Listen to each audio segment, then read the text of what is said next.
والصلاة على نبيه والوزن والعدل والفضل والنظم والعزم بالجزم وحده لا شريك له وحده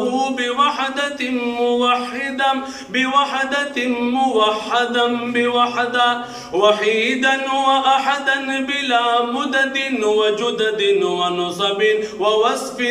في الكمال لا شريك له ولا نظير له ولا مثل له ولا مثال له ولا وزير له ولا مقارن له ولا مكاظم له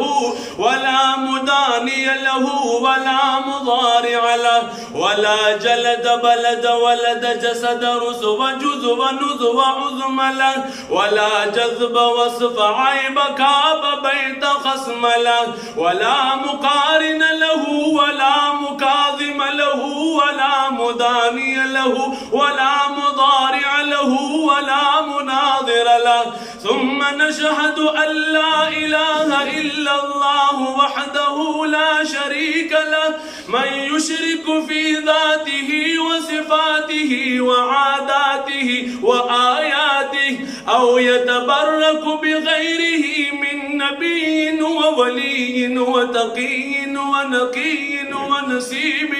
ونسيم وحسين وجميل وصغير وكبير فعليه الخسران والوبال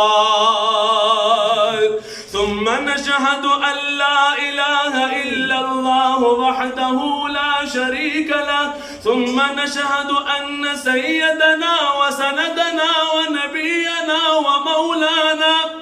مؤيدنا مخدومنا منظومنا معصومنا مقسومنا مقصودنا أجدر الخلق جديرنا سبحان الله